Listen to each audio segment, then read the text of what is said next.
ada tene chiba chimo gilu di yombala ada chiba chongo de jilu le rogi lan lu jang gore ste ma jang ba le chiba chim sha jo sen da toni te be shira de awu ji ha ya ma re. Michel a également parlé brièvement des pratiquants de motivation intermédiaire. Et pour pouvoir s'engager sur le chemin des pratiquants de niveau supérieur, il est indispensable au préalable d'entraîner son esprit sur le chemin des pratiquants de niveau inférieur et de niveau intermédiaire. À défaut de cela, il serait tout à fait impossible de développer l'esprit d'éveil et donc la sagesse.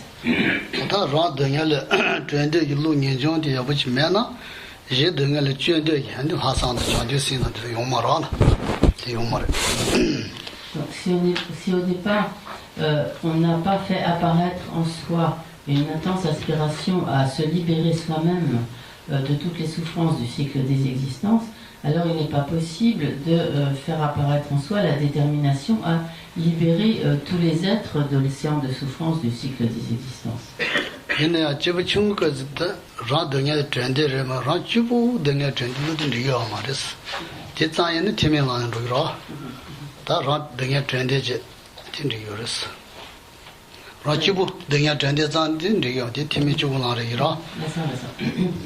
Donc, arriver donc au niveau des pratiquants de motivation supérieure, il ne serait pas approprié de rechercher seulement sa propre libération du cycle des existences, sa propre libération de la souffrance, mais il faut également prendre alors en compte la souffrance de tous les êtres du cycle des existences.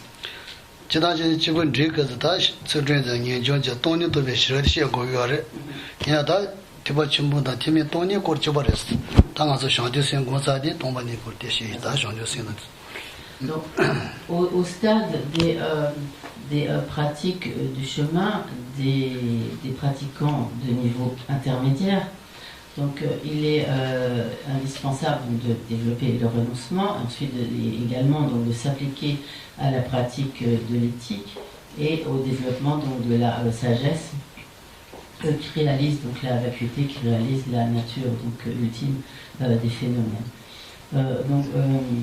Au niveau de cette sagesse qu'il est indispensable de réaliser pour pouvoir se libérer du cycle des existences, c'est en fait cette même sagesse qu'il faut également développer sur le chemin donc, supérieur, le chemin donc, des bodhisattvas, lorsque l'on cherche à réaliser la perfection de l'état de Bouddha pour le bien de tous les êtres. Donc cette sagesse est la même, c'est pourquoi elle sera abordée plus précisément donc, dans le cadre des pratiquants des niveaux supérieurs, mais dans le cadre donc, des pratiquants au niveau supérieur, elle est expliquée après, donc, à la suite donc, du développement de l'esprit d'éveil, c'est-à-dire de cette détermination à obtenir l'éveil parfait d'un Bouddha, la perfection de l'état de Bouddha.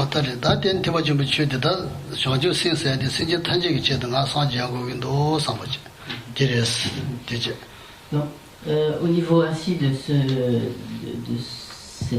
stade supérieur, donc de ce qui est le grand véhicule, cet esprit d'éveil consiste à se dire il faut absolument que je libère tous les êtres de la souffrance et que pour cela j'atteigne l'éveil parfait d'un Bouddha.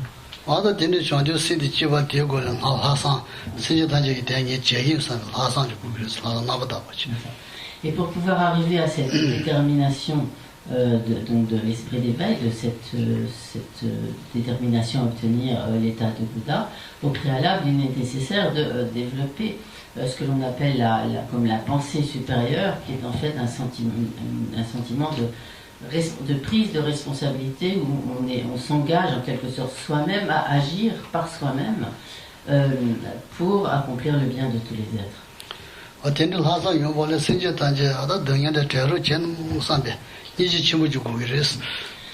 Pour que cette pensée supérieure, donc ce sens de responsabilité à l'égard donc du bonheur de tous les êtres puisse apparaître en soi, il est indispensable qu'au préalable on fasse apparaître en soi la grande compassion par laquelle on souhaite que tous les êtres soient libérés de leur souffrance.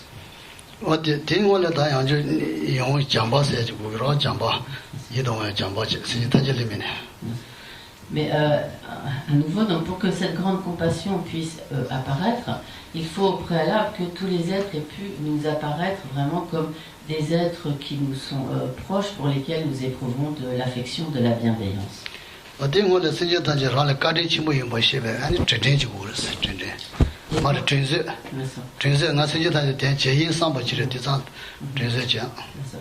Et pour que ce sentiment donc d'affection, d'amour bienveillant, d'affection bienveillante à l'égard de tous les êtres puisse apparaître, il est important d'avoir au préalable pris conscience de la grande bonté que tous les êtres nous ont prodiguée. Des grandes bontés, nous pourrions dire que tous les êtres nous ont prodiguées.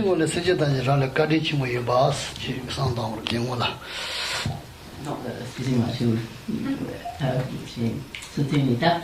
Il faut, à ce stade, vouloir retourner à tous les êtres les grandes bontés qu'ils nous ont prodiguées. Et pour que cette détermination puisse apparaître, il est indispensable au préalable d'avoir pris conscience de toutes les bontés que tous les êtres nous ont prodiguées.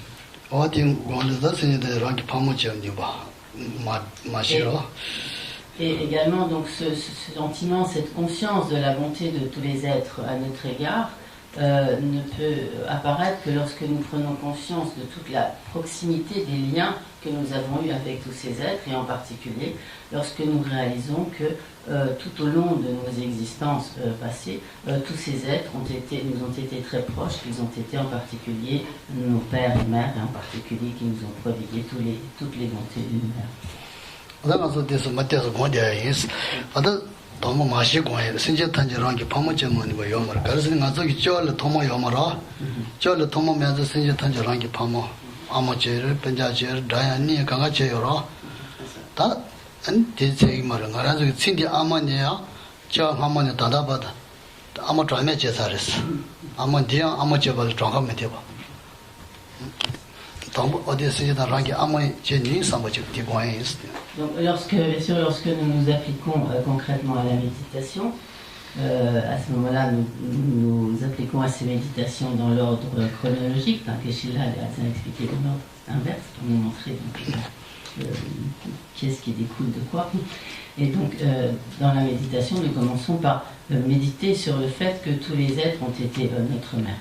En effet, donc, nous avons eu tout au long de notre existence, dans le cycle des existences, un nombre incalculable de naissances, et de telle sorte que tous les êtres ont été notre mère dans le cycle des existences. Et même lorsque nous prenons l'exemple de notre mère de cette vie, même notre mère de cette vie a été notre mère déjà de très nombreuses fois tout au long de nos existences passées.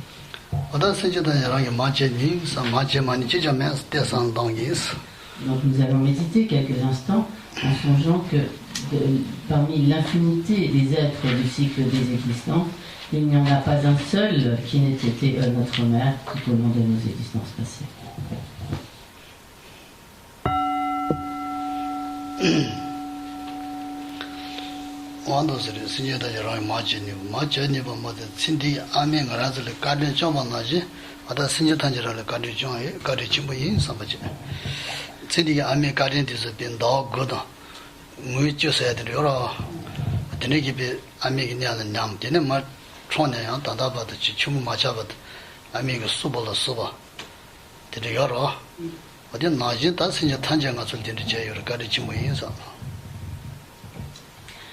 Ainsi, non seulement tous les êtres ont été notre mère, mais lorsque nous prenons l'exemple de notre mère de cette vie, tous ces êtres nous ont prodigué les mêmes bienfaits, entourés de la même affection, de la même bonté que notre mère de cette vie. Nous pouvons illustrer de bien des manières toutes les bontés de notre mère de cette vie, à commencer par le fait qu'elle nous a protégés avec soin pendant un peu plus de 9 mois dans son ventre, et que dès le moment où nous sommes nés, elle a pris soin de nous de très multiples manières, donc jusqu'à ce que nous devenions capables de nous débrouiller par nous-mêmes. Donc elle nous a entourés de tous ses soins, de toute sa bonté, donc elle nous a élevés. Et il est important que nous ayons vraiment conscience de toutes ces bontés dont nous avons bénéficié, de tous ces bienfaits, et de réaliser que en fait tous les êtres nous ont prodigué ces mêmes bienfaits. Donc nous allons méditer là-dessus après.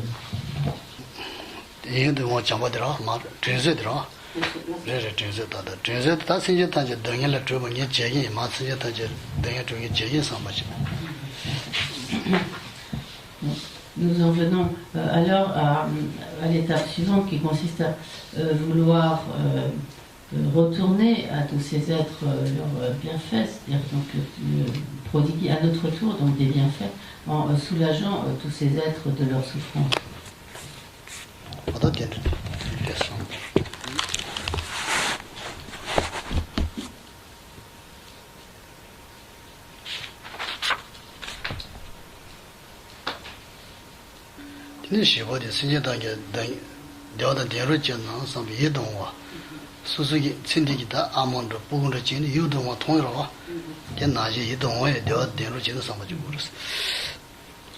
Donc, à l'étape suivante, nous méditons sur le fait de souhaiter vraiment le bonheur de tous ces êtres. Donc de la même manière que lorsque une mère voit son enfant, elle a tout à fait des sentiments d'affection, de bienveillance, donc d'amour bienveillant à l'égard de son enfant.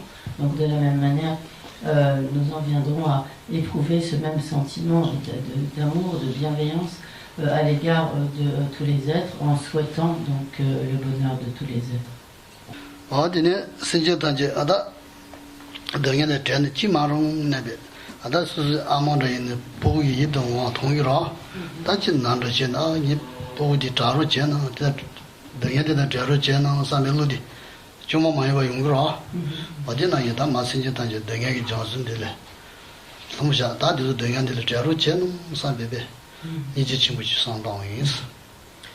Et donc à l'étape suivante, de la même manière que par exemple si une mère voit que son enfant souffre gravement de la maladie, tous ses espoirs sont elle place tous ses espoirs dans le fait que son enfant puisse guérir de la maladie, être soulagé des douleurs de la maladie.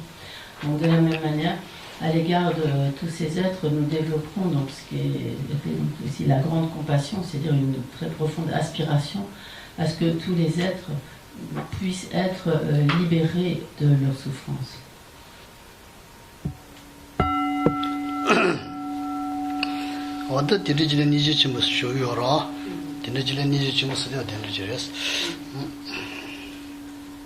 Cette pensée dans laquelle on se dit, donc si seulement tous les êtres pouvaient être libérés de la souffrance, c'est ce qui est appelé donc ce que nous traduisons par grande compassion.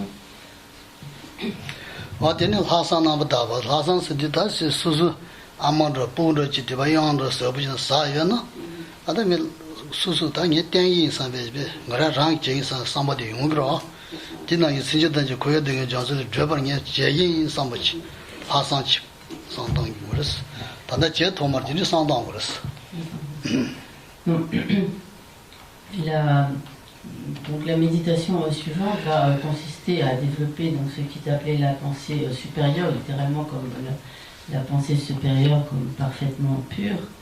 Elle est illustrée disons, par une situation. Si par exemple une mère voit que son enfant est sur le point de tomber dans un précipice, donc sans hésiter, elle va instantanément agir de manière à protéger son enfant et donc à le sauver de ce danger.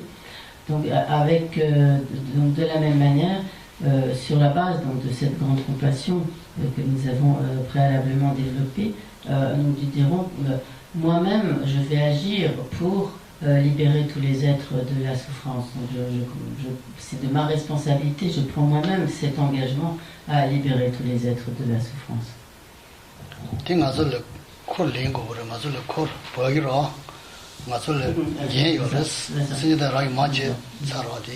À ce moment-là, nous considérons cela vraiment comme étant notre propre responsabilité d'agir pour libérer les êtres de leur souffrance. Nous en prenons vraiment l'engagement, la responsabilité.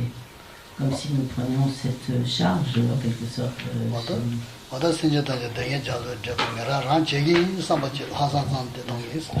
Et donc, c'est ce qui est appelé donc, cette pensée supérieure. Et donc nous allons méditer en nous disant donc moi-même je prends la responsabilité de libérer tous les êtres de leur souffrance.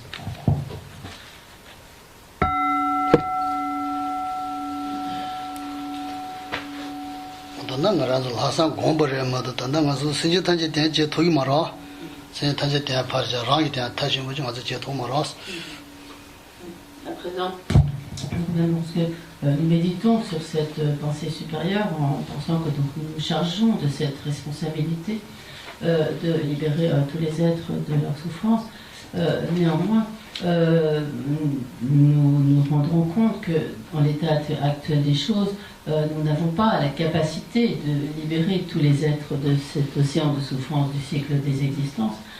Car déjà, pour nous-mêmes, nous n'avons pas la capacité pour l'instant, donc nous n'avons pas atteint une totale perfection par laquelle nous pouvons nous libérer nous-mêmes donc, de toutes les imperfections du cycle, toutes les souffrances du cycle des existences. Par conséquent, en l'état actuel des choses, nous avons encore moins la capacité de libérer tous les êtres de leur souffrance.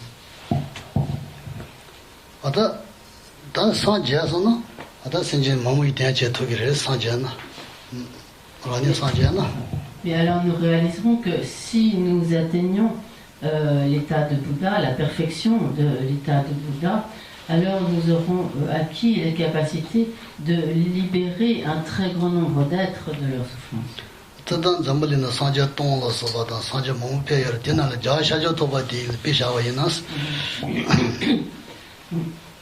Par exemple, donc,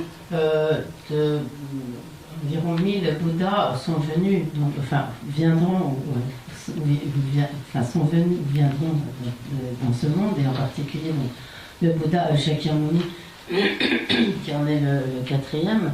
Donc si nous atteignions nous-mêmes l'état de Bouddha, nous pourrons agir comme le font en fait, le font et le feront donc tous ces Bouddhas, tels que comme a agi le Bouddha Shakyamuni lui-même, en libérant un très grand nombre d'êtres des souffrances du cycle des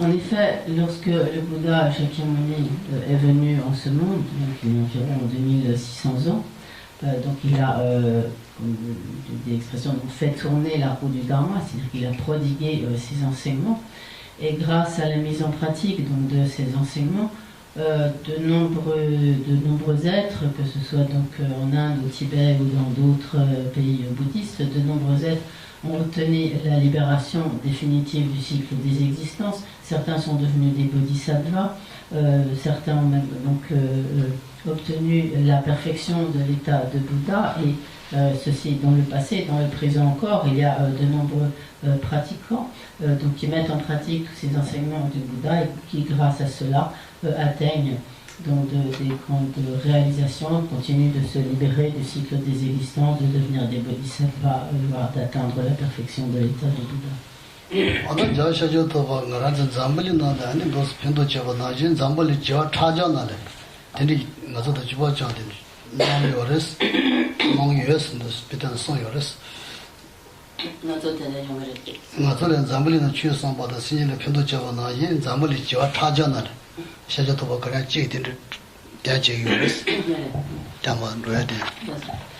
Et de la même manière que le Bouddha a agi dans notre monde pour un très très grand nombre d'êtres, il a agi et agit de même pour une infinité d'êtres dans de très nombreux autres mondes, dans des milliers d'autres mondes.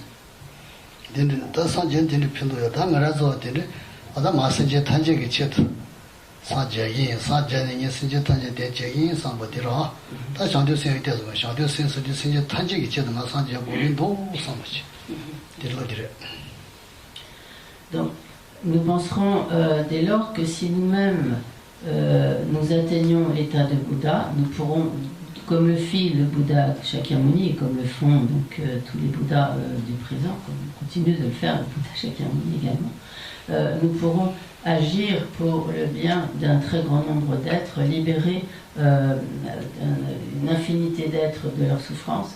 Et ainsi, nous allons nous dire à présent, moi-même, j'atteindrai cette perfection de l'état de Bouddha pour accomplir le bien de tous les êtres. Et donc cette détermination, c'est ce que l'on appelle donc l'esprit d'éveil, en sanskrit bodhicitta.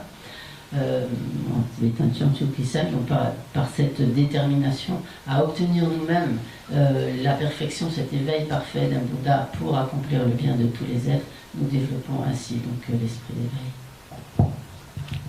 Donc, méditons à présent sur le fait en nous disant donc, pour accomplir le bien de tous les êtres, il faut absolument que j'atteigne l'état de Bouddha.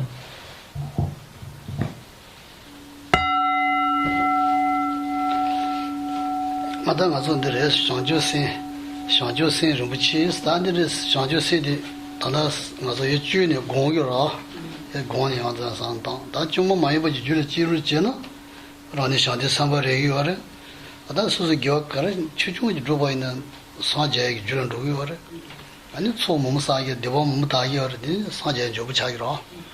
Jenai, Pam Moviores. À présent, lorsque nous méditons ainsi sur l'esprit d'éveil, donc nous engendrons en nous cet esprit d'éveil, toutefois cela reste de manière très artificielle, nous sommes obligés donc d'avoir recours à de nombreuses réflexions, etc., analyses, pour faire surgir en nous donc, cette détermination de l'esprit d'éveil qui est donc à un stade que l'on appelle artificiel. Et donc il est très important de méditer encore et encore pour faire apparaître en nous cette motivation, cette détermination de l'esprit d'éveil, fut-elle donc artificielle, jusqu'au moment où, effectivement, par la familiarisation, cet esprit d'éveil pourra vraiment se manifester en nous de manière spontanée, sans que nous n'ayons plus besoin comme d'artifice, en quelque sorte, pour le produire, mais où tout naturellement, donc spontanément, il sera présent en nous. Et à ce moment-là, lorsque l'esprit d'éveil sera ainsi apparu en nous et qu'il sera vraiment de manière totalement, qu'il sera en nous de manière tout à fait spontanée, à ce moment-là, nous aurons réellement développé l'esprit d'éveil et nous serons alors devenus un bodhisattva.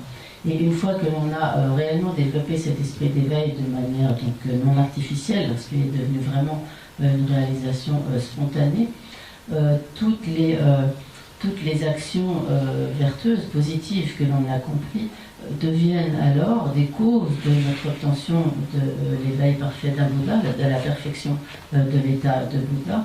Et donc en même temps, tout ce que nous accomplissons sur la base, nos pratiques positives, toutes nos activités positives sur la base de cet esprit d'éveil, nous permettent de très grandes accumulations de mérites, donc d'énergie mentale comme positive, vertueuse, et en même temps nous permet de purifier de nombreuses empreintes d'actions négatives.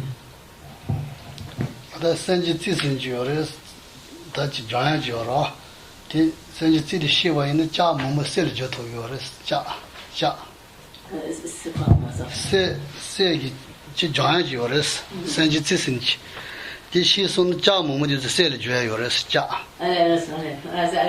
senji ti de shi wa yino na wa jo da bus ani shaju sin ra ji le yino ada ngara zu me za lin de sa ja ko bo to le jo to yores do di she shan da mo she ja se le jue shaju sin yino ja se le jo to ba na ji nga zu me za lin de sa ja ko ba jo to yores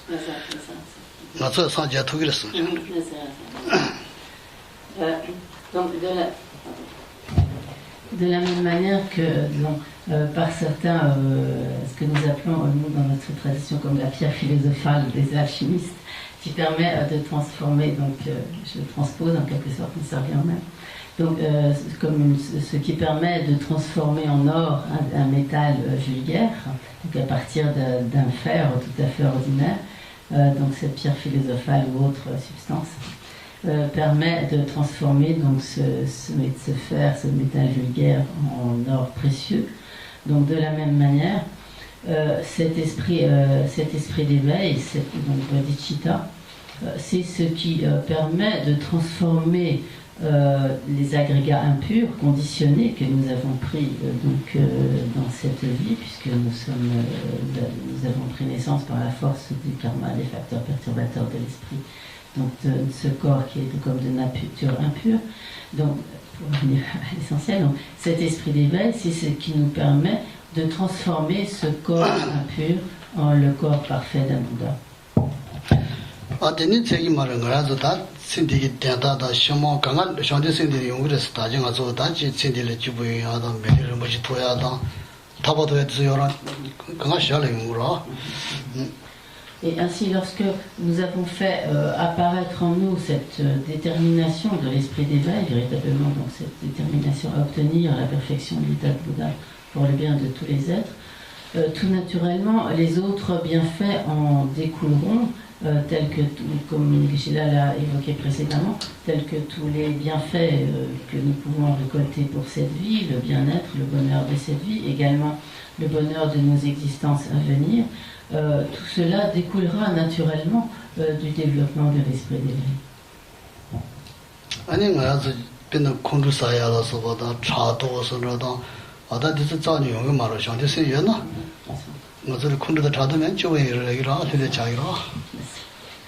Donc, par exemple, une fois que l'on a développé cet esprit d'éveil, alors que de manière habituelle, nous pouvons être souvent sous l'emprise de la jalousie ou de la colère, etc.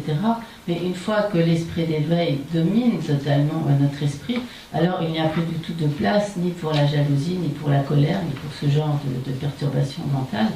Et nous comprenons aisément que si nous n'avons plus, ne serait-ce que plus ni jalousie ni colère, alors nous serons vraiment beaucoup plus heureux.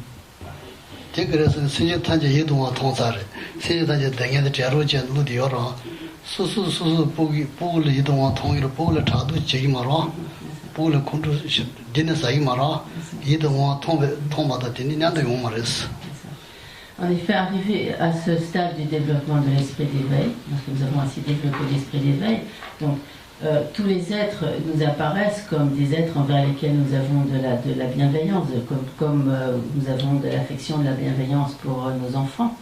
Donc, tout naturellement, nous souhaitons le bonheur de ces êtres, nous souhaitons qu'ils soient séparés donc, de la souffrance, qu'ils ne souffrent pas, etc. Donc, à partir du moment où nous sommes animés par ce genre de sentiments, nous ne pouvons plus avoir ni colère, ni haine, ni jalousie à l'égard des êtres, de la même manière que lorsque nous avons donc, de l'affection, de la bienveillance à l'égard de notre enfant, nous n'allons pas avoir de jalousie envers notre enfant, ni de haine. Nous pouvons avoir parfois une irritation, mais nous n'aurons pas donc une profonde haine à l'égard de l'enfant pour lequel nous avons de l'affection.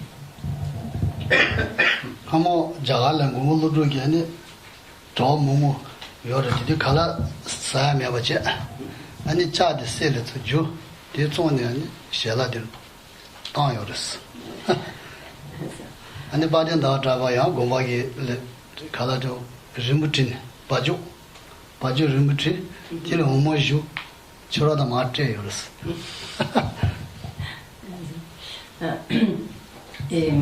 다시 피셔야 됐다. 피트 된. Quand on voit les gens qui certes sont malades. C'est 자데 셀죠. 대충 안에 밑에 사야면서 갈아줘. je vois. Et donc, par exemple, Geshe donne l'exemple notamment du grand maître indien Nagarjuna, donc à une période de famine où donc les moines et les personnes des environs souffraient donc de la famine, et donc à ce moment-là, donc il n'avait plus d'argent, plus rien. Et donc à ce moment-là, il transforma du fer en or et de ce fait donc pu récolter de l'argent et nourrir donc les moines et la population. Et également l'exemple de Rajapani, peut-être qu'on dit ça.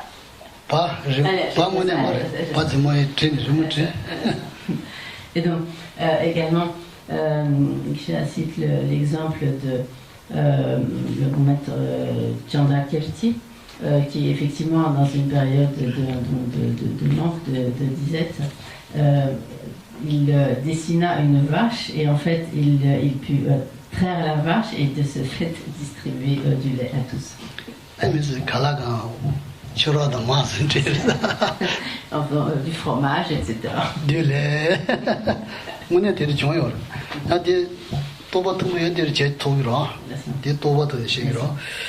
Une fois que l'on arrive à un très haut niveau de réalisation, de telles choses deviennent possibles.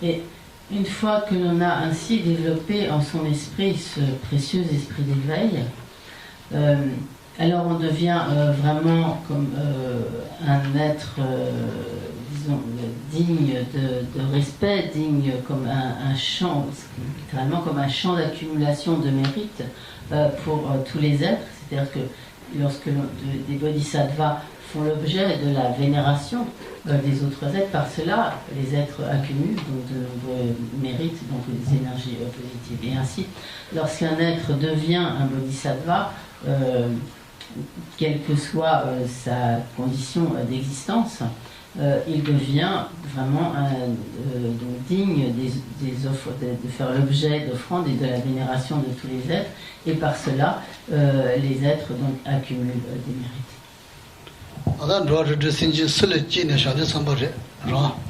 Et donc, lorsque l'esprit d'éveil apparaît véritablement, donc l'esprit d'éveil devenu spontané apparaît dans le continuum mental d'un être de l'une ou l'autre des 6 catégories d'existence, alors cet être vraiment devient un bodhisattva.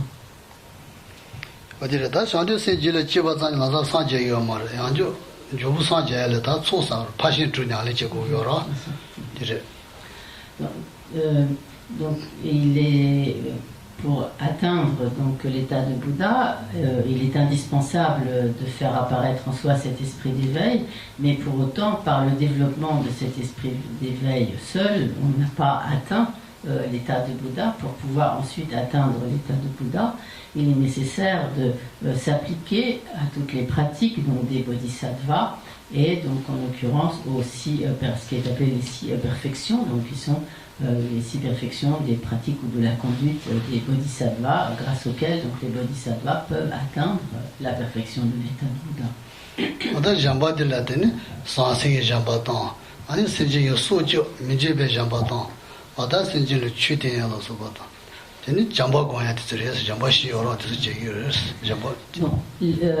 C'est la première de ces 6 perfections, c'est la perfection de la générosité. Cette perfection de la générosité revêt divers aspects. Il y a d'une part donc la générosité matérielle, donc le don de biens matériels. Il y a également donc la générosité de la protection, qui consiste donc à protéger la vie, donc principalement donc à protéger la vie lorsque les êtres sont en danger, etc. Donc à les sauver du danger, protéger la vie. un troisième aspect de la générosité qui est donc la générosité du don du Dharma, c'est-à-dire ici donc du don de l'enseignement des enseignements du Bouddha, donc le don du Dharma, et un quatrième aspect de la générosité qui est donc le don d'amour, donc par lequel on souhaite ardemment que les êtres puissent puissent posséder le bonheur.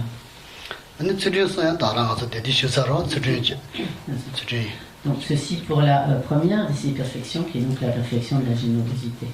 La deuxième des 6 perfections, c'est la perfection de l'éthique dont Geshe-la a déjà dit quelques mots précédemment.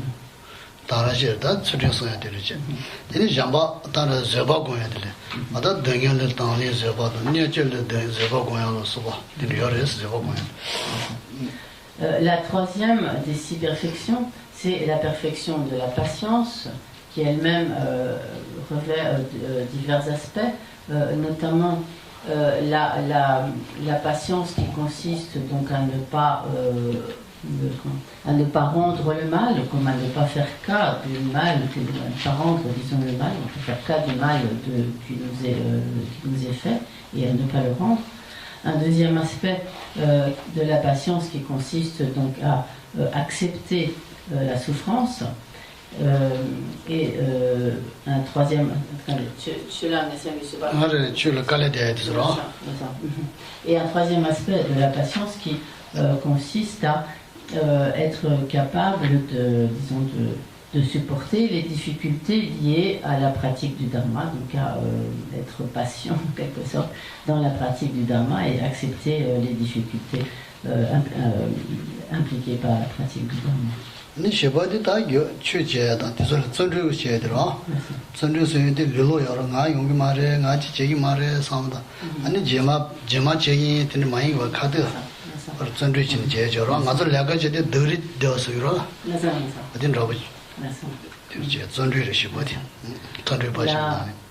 La quatrième perfection, c'est la perfection de l'enthousiasme, comme de l'effort enthousiaste. Donc, de manière générale, dans le cours de notre vie, pour atteindre certains objectifs, nous faisons donc certains efforts. Ici, il s'agit des efforts tournés donc vers la pratique du Dharma. Littéralement, donc, cet enthousiasme consiste en fait à se réjouir dans la pratique de ce qui est vertueux. Et donc, il s'oppose par exemple, à des formes de découragement, où on pourrait se dire, mais je n'y arriverai pas, je ne suis pas capable, je n'ai pas les possibilités, etc. Donc, en quelque sorte, se dévaloriser et se décourager et penser que donc, on n'y arrivera pas. Cet enthousiasme va s'opposer à ce genre d'obstacle. Également, une autre attitude qui peut je suis fâchée avec ce mot, la procrastination, qui consiste à toujours remettre à plus tard. Donc nous avons toujours tendance à nous dire, mais je ferai ça plus tard, je pourrai m'appliquer plus tard à la pratique, etc. Donc cet enthousiasme, cet effort enthousiaste dans la pratique du Dharma, c'est ce qui va nous permettre aussi de contrer cette attitude de toujours vouloir remettre à plus tard.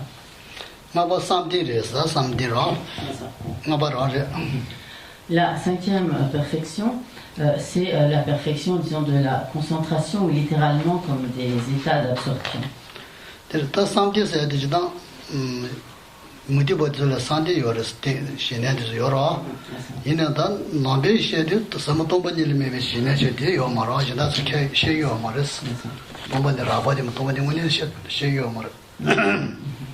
Donc cette pratique de la du samadhi, des états d'absorption, cette pratique est également commune à certaines traditions non bouddhistes de l'Inde. Chez les hindous, par exemple, ces pratiques existent également.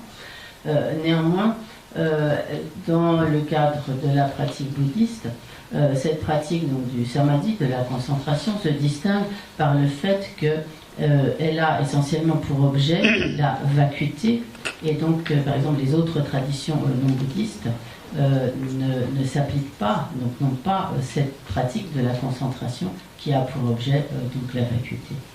Donc Geshe-la donnera ensuite des explications sur ce qu'est cette vacuité.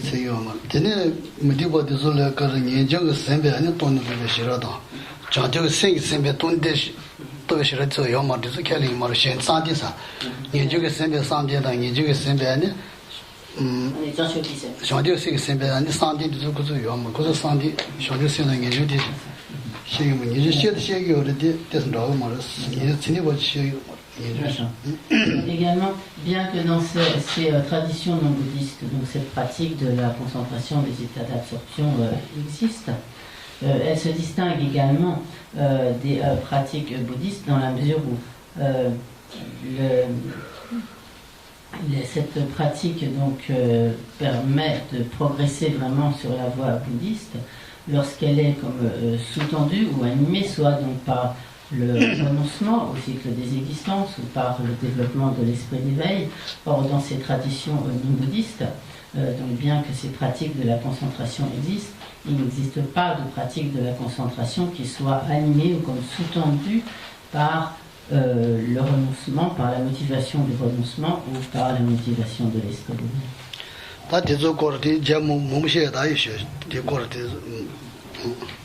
Donc il y aurait beaucoup de choses à dire à ce propos, mais nous laissons ça de côté pour l'instant.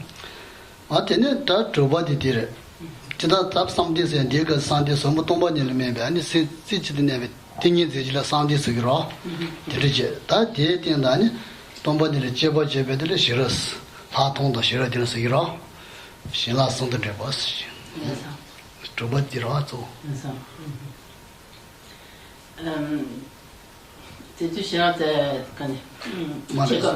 Tony la mina, tu sais pas de comment. Je接过上了，九公的接过人家用去，做九公的事，接过他们接过钱，九公多少？ Et donc, dans le cadre donc, de la pratique des pratiques bouddhistes et donc de ces perfections donc, des bodhisattvas, tout particulièrement, le développement donc, du samadhi, de la concentration, va se faire donc, essentiellement en prenant pour objet donc, la vacuité, ou en d'autres termes comme la nature ultime, comme le véritable mode d'existence ultime des existants, que ce soit des phénomènes extérieurs ou de soi-même. Et lorsque donc à ce moment-là, donc cette pratique de concentration, donc c'est une méditation donc de concentration, et lorsque l'on va et dans le cadre donc, de cette pratique, cette concentration aura pour objet donc, la vacuité, et lorsqu'on adjoint à cette pratique de la concentration la sagesse, une forme de sagesse qui est analytique, qui va analyser l'objet qui a été saisi par le samadhi, à ce moment-là, cela devient comme le samadhi de l'union de la vue supérieure et du samadhi.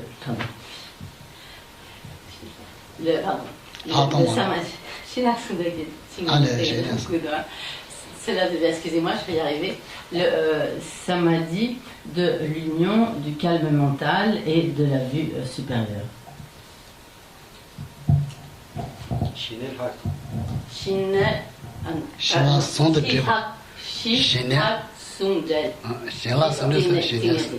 pour Shine, Hat pour Haton. Sungel, c'est uni. Qui Tingezi. Voilà. Le samadhi de l'union du calme mental et de la vue supérieure. Ensemble. Tiens, tu dois le faire, c'est là, son qui Tingezi. Haton, c'est de tomber le mibe. Tout dit, t'as dit, mon gars, mon cher. T'as dit, tandis que les Jambanyaja, c'est Shiro, Jambanyaja, Jambanyaja, Shi, c'est son secondaire. Je comprends si c'est dans des Palayla, mon Dieu, Palayla, Dieu, dans le bord nord, Jambanyaja, Ombushi, Tonga, Shandi, la de Palayla. C'est ça, comme la passion de Yoro. C'est l'animation qui a c'est vous de la symbole. T'as dit, c'est travail, c'est ce que Shandi, ça m'a aidé dans le Sanjay Yor. Tonga, c'est dans Ombuga, c'est le Yoro.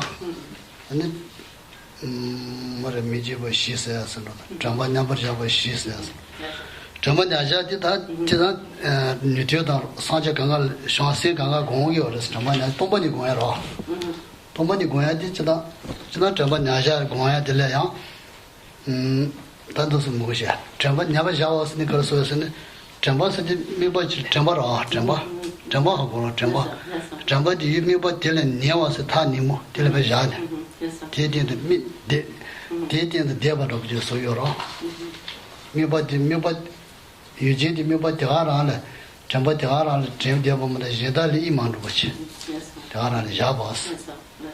Jabba the Chala de Jandia Jairo, Chala Yujuma de Java Najin, and it sing Chambati, Tombani, Metaba, Metaba. Shanti Sing Goma, Shanti Sing Tela, Tehara, me what telling Neto get you. Nevas. Traban Navaja, still Bebas and Nasra. Bebas and Nasa Suno. Bebas and Nasa Tiretanda. Donc, pour ce qui est donc, de Vipassana, donc, qui est littéralement donc, en tibétain, c'est comme. Chamba Niore Java. Chamba Niore Java, c'est Niore Java, c'est on développe. Chamba qui est comme l'attention ou la mémoire attentive. Niewal qui est comme proche, ou approchant, proche, le fait de s'approcher. Et Shaba qui est comme posé ou placé, donc, ou fixé. Donc c'est comme le placement proche de l'attention ou de la mémoire attentive. En fait, lorsque nous prenons ainsi un objet donc, de méditation, que ce soit par exemple sur l'impermanence ou autre, à ce moment-là, dans la méditation, la concentration, le sujet qui est la conscience qui médite, en fait, s'approche de plus en plus de l'objet, donc pour se placer totalement donc, sur l'objet. C'est pourquoi cela est appelé comme la fixation ou le placement proche de l'attention, de telle sorte que l'esprit, en quelque sorte, se rapproche de plus en plus de l'objet pour, en quelque sorte, se poser totalement dessus. Samba Sandra, me Terra Samba, Samba de Maïbachi, Terra Samba, Terra Gomba. Donc le sujet qui est la conscience donc, se rapproche donc, en quelque sorte de plus en plus de l'objet. Cela suppose aussi qu'à ce moment-là, donc l'esprit est totalement concentré sur cet objet sans s'égarer, sans penser à d'autres objets. Jamanya Jabal, Tajad, Shinshia, the Jamanya Jasami, Tombani, Tata Chiago Yore, and the Jamanya Jadela, Nasi, Shisha, Yores, Pachin.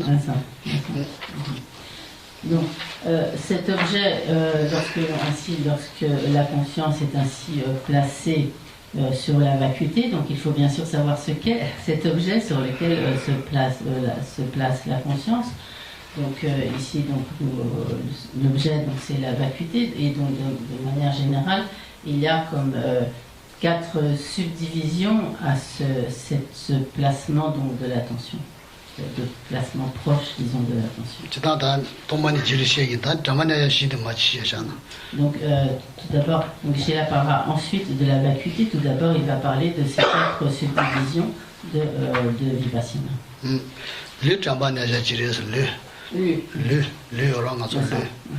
Donc il y a tout d'abord parmi ces 4 subdivisions, donc il y a tout d'abord donc comme l'attention au corps. Je dis l'attention, c'est plus simple, mais c'est chaque fois dans Vipassana ou donc le placement proche de l'attention. Donc l'attention au corps.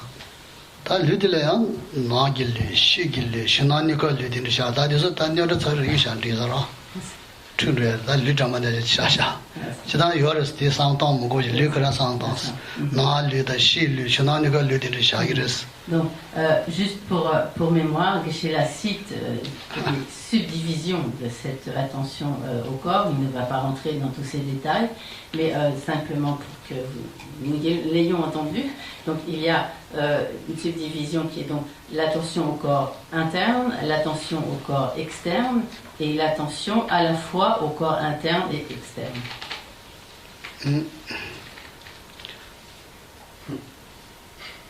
Ceci juste pour les citer, mais Sheila ne va pas rentrer dans le détail. shi li de zoda de tsreda zoda de rejanga de shi li res. Juste pour que ça ne me semble pas trop étrange, il précise que lorsqu'on parle du corps donc externe, en fait, cela se réfère Suda Chiro. Suda Chiro Rejanga de res. Reja. C'est ça. Shi li res. Donc, en réalité, ce n'est pas si mystérieux que ça pourrait sembler. Donc, le corps extérieur, c'est en fait les formes, les sons, les odeurs, les saveurs et les contacts.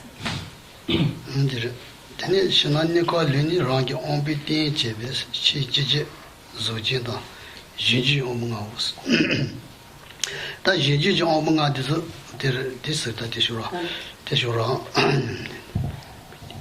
엄비팅 제버스리다 배나 다데스 가보여다 배나 미용 번나용 부지용 불리용 부디서라 돼서 이때도 제베 어디서 샤는 되기다 나길리티 나용 부지용 보다 리용 부디서 라주기 엄벙아서 라주기 되베.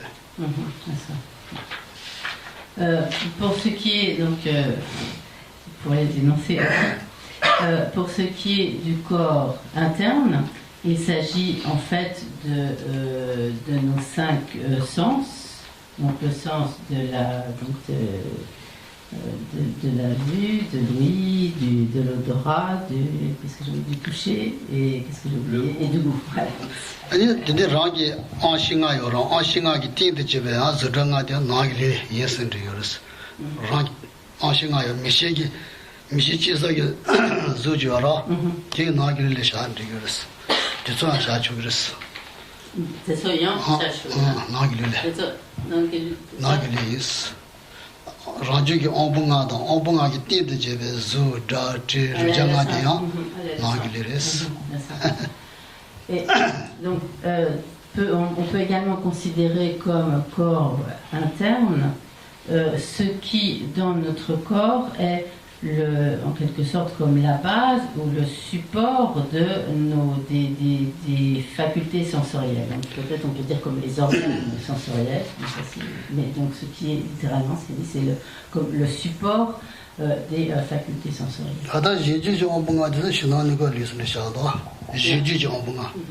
Rada Tadev Gaza Jig Juju Omunga de Shananiga Litis.